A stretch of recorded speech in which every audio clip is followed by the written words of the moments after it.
Hello everyone and welcome to the AEW Revolution predictions. Revolution is it's this Sunday. We're sticking AEW pay-per-views on Sunday, are we? Cool. 9 matches have been announced at time of recording. Knowing Tony Khan, he'll add 7 more before the end of the week. But here we go with the 9 matches. So starting off, we have the All-Star Scramble. This was gonna be Meat Madness, but apparently a lot of the people Tony Khan wanted to add were either injured or not cleared. So they've scrapped Meat Madness. That's for a later date, and this is now just an All-Star Scramble.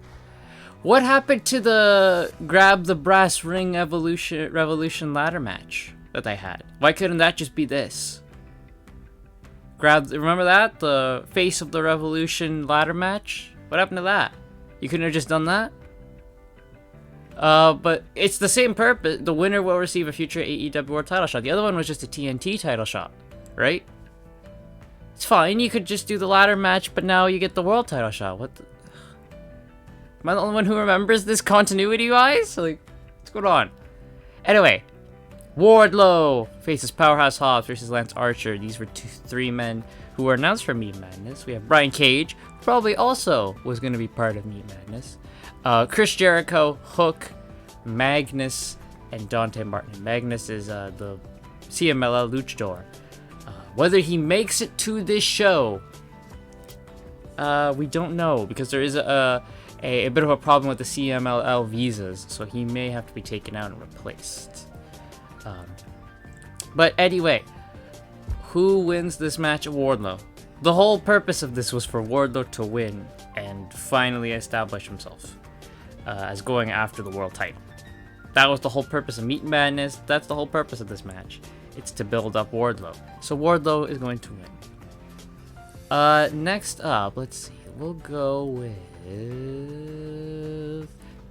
we'll go with this. FTR faces Blackpool Combat Club. I have got Blackpool Combat Club. They always keep the boys strong.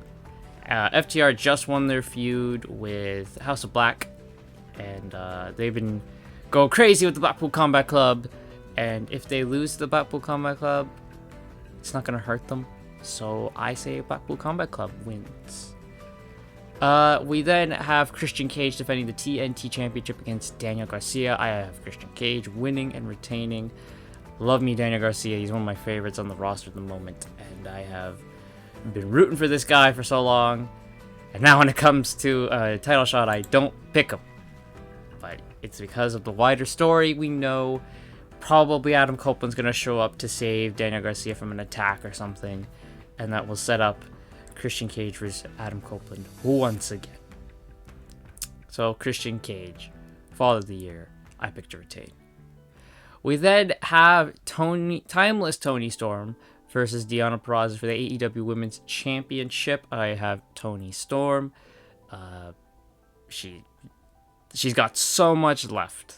She has so much left in this title run, and my prediction is, of course, this title run will end via Mariah May when she inevitably turns on Toni Storm. That's my prediction, anyway. But yeah, Toni Storm to retain against Deonna Purrazzo. Deonna Purrazzo just showed up in the company, shows up, immediately gets the title shot, so we know she's not winning.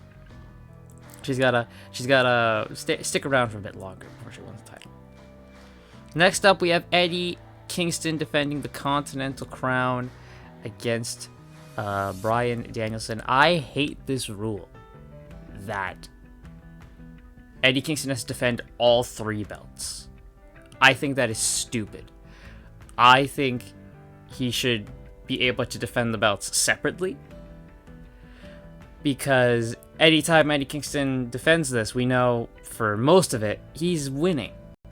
You know, okay, New Japan isn't going to allow their belt to just switch willy-nilly. You have to ask to change your belt, and New Japan probably isn't going to say yes to that. Ring of Honor doesn't matter because Tony Khan owns Ring of Honor, and the Continental Championship doesn't matter because, again, AEW. So there's that. So if this was a thing where it was just for the AEW Continental Championship, then I could believe a different outcome. Because it's for all three, I have Eddie Kingston winning. And it even says, if Danielson loses, he has to shake Eddie Kingston's hand. This whole thing is about Bryan Danielson not respecting Eddie Kingston. So you know it's going to end with him having to acknowledge Eddie Kingston. So Eddie Kingston to retain against Bryan Danielson. We have Orange Cassidy defending the International Championship against Roderick Strong. I am picking Roderick Strong to win the International Championship. I think we are now, like I said, we're going to have Wardlow go after the world title. Roddy's going to win the international title. We already have those two idiots in the kingdom with the ROH tag team titles. So all the kingdom, all of the undisputed kingdom will be having gold, or at least going for gold in the near future, I believe. And hopefully Adam Cole is on the way back so we can get MJF back, and MJF and Adam Cole can continue their feud. And we all know this will end with Wardlow leaving the kingdom because he'll refuse to give the belt to Adam Cole or something, or Adam Cole will let his jealousy get in the way, and we all know how this turns out. But I have Roderick Strong winning the international title, and hopefully with this we can get more serious Roddy, please. I like the serious Roderick Strong. We then have Will Ospreay versus Konosuke Takeshita. With the potential to be match of the night if they let these guys just go. Like, you give them time, like 20 minutes, and just say, just have at it, boys. We are about to have a match of the night, not even match of the night, match of the year contender. 2023 was Will Ospreay's year. This guy put on bangers all around. Versus Kenny at both Wrestle Kingdom and Forbidden Door. The two matches with Josh Alexander. No, he did one with Josh Alexander. But his match with Josh Alexander last year, the match with Mike Bailey, the match with Tetsuya Naito in the G1, his match with Marufuji, the match with Chris Jericho, like Will Ospreay. That 2023 was his year, and I hope we can say the same for 2024 already this year. You know, he's had a match with Josh Alexander, which was great. He's had that Bullet Club versus United Empire dog cage match, which was awesome, and I don't know how Blood and Guts or War Games are going to try and top that this year, because that match was great, even if it was a bit too long. And I've heard great things about his match with Michael Oku from Rev Pro. So if we just keep this Will Ospreay train going, you know, that'd be awesome. So I have Will Ospreay winning, and this is obviously just to get him out of the Don Callis family, so that he can finally be his own guy. And you know that when Mark Davis comes back, Kyle Fletcher's gonna leave, and we will have the United Empire trio there with the three of them. So there we go. Samoa Joe defends the AEW Championship against Hangman Page and Swerve Strickland. I have Samoa Joe. It's too early, I believe, for him to lose the belt, and I believe that Hangman Page, we're going to have a moment where it looks like Swerve Strickland's going to win the belt. Hangman's going to stop that, and he'll take out Swerve, and then Joe will capitalize, and Joe will retain like that.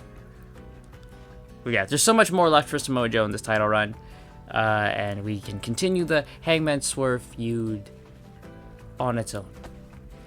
And then what's probably going to be the main event, Sting's retirement match, as he and Darby Allin defend the AEW Tag Team titles against the Young Bucks, the EVPs, Matthew and Nicholas Jackson. I, of course, have the Young Bucks beating Sting and Darby. Sting didn't even want to win the tag titles in the first place. And with the Bucks' new characters, them winning the tag titles just fits perfectly.